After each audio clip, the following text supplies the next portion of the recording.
Alors le dossier, sur les faits, le dossier est assez volumineux et les investigations des gendarmes ont amené la découverte d'un certain nombre de choses qu'on va qualifier d'irrégularités. On va essayer de recentrer, de resserrer et de se concentrer sur l'essentiel, c'est-à-dire les préventions qui vous sont aujourd'hui reprochées. Je vais vous demander, monsieur, de venir à la barre, si vous voulez bien.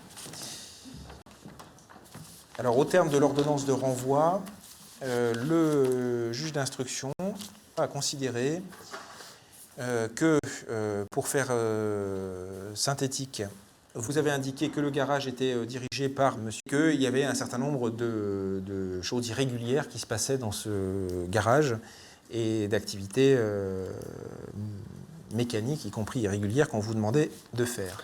Donc des véhicules qui avaient peut-être 200 000 km, des véhicules qui avaient 200 000 km, mais on faisait des factures comme quoi le moteur avait 100 000 km. D'accord. Qui est-ce qui a eu l'idée de... Il y a un débat sur cette question, au final ça ne change pas grand-chose, mais il y a un débat sur cette question. Qui est-ce qui a l'idée de rendre les compteurs plus présentables? C'est donc il en a fait une, deux, trois devant moi, et puis après c'est moi qui m'en occupais. D'accord. Alors concrètement, qu'est-ce que vous vous êtes dit?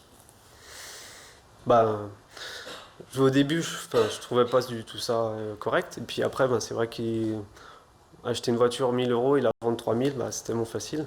Oui. Et donc à l'époque-là, comme j'étais, je pense, vraiment influençable, donc je me suis laissé embarquer et puis je m'en occupais. Alors cette décision-là, parce qu'apparemment c'est quand même quelque chose d'assez habituel, parce qu'il y a un grand nombre de voitures qui ont fait l'objet de maquillage de cette manière-là.